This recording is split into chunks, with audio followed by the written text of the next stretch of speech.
Hello, just a little bit of help for section 3.4. We're going through the chain rule and you guys are learning all about that. I just wanted to show you a couple of hints and quick tips for these sections. For this function, this is number 7 and all of you will have something similar to this. What you notice is that you've got a function inside another function, but it'll help to simplify this a little bit. Since this function, the inside here is 1 over t minus 7, you can change the function a little bit and it makes the problem a whole lot easier. So I'm going to change it to be t minus 7.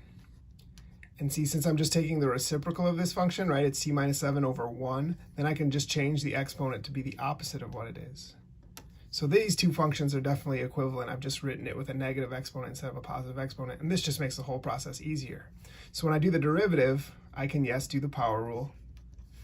So I get negative 2, and because we're doing chain rule, we just leave the inside the same for right now, and lower the exponent by 1, and then we'd multiply by the derivative of the inside, right, t minus 7. Turns out in this case that the derivative of t minus 7 is just 1. So it just turns out to be negative 2 t minus 7 to the negative 3 times 1, but I just won't write that out. If you wanted to rewrite this a little bit, you could change it back to be a positive exponent if you were so inclined. Make it negative 2 over t minus 7 to the third. Right? So just a little shortcut. Otherwise, if you don't do it this way, you end up having to use a quotient rule in here, and that just gets a little bit more messy. So that's just a little shortcut for that one. A lot of people struggle with the trig in this next problem. So I just wanted to go through this next one, not for the chain rule part really, but really just to make sure everybody understands the whole trig. So we want to find horizontal tangent lines. We've done this problem a few times already, this horizontal tangent line problem, and it involves taking the derivative and setting the derivative equal to 0 because horizontal tangent lines have a slope of 0. So we set our slope function, the derivative, equal to 0 to find out where those are going to happen. Okay, so first I have to find the derivative. The derivative of cosine is the opposite of sine, so it's negative 14 sine x plus, 7, just my constant multiplier. Now the derivative of sine is cosine, so cosine. Now you leave the inside the same, 2x. And then you multiply by the derivative of the inside, which is just 2, right? So that's our chain rule part for this problem. So simplifying this side over here a little bit, just 2 times 7 is going to be a 14. So I'm going to say it's negative 14 sine x plus 14 cosine 2x. Okay.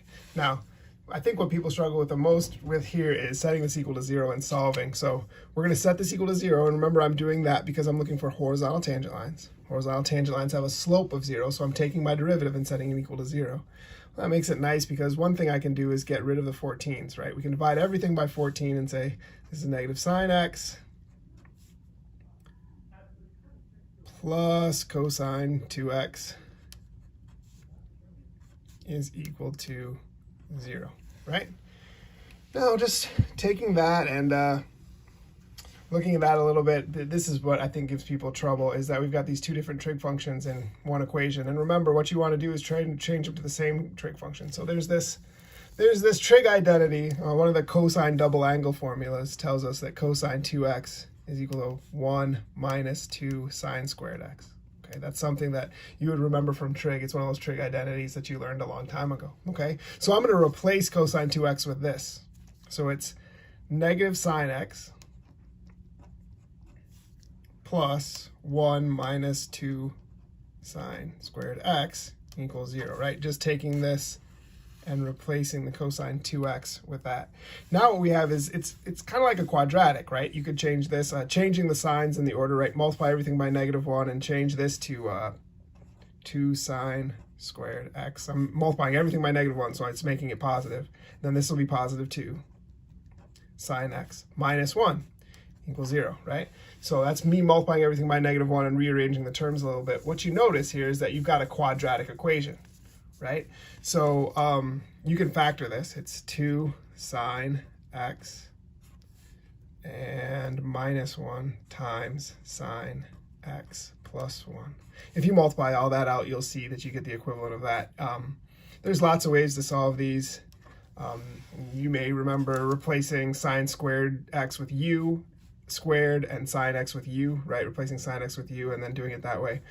Lots of ways, but this is how that definitely factors. And that means if they both multiply to equal 0, then either this one's equal to 0, right? Which means sine x is equal to positive 1/2, or this one's equal to 0, which means that sine x is equal to negative 1, right? And now we're just thinking about our unit circle a little bit, right?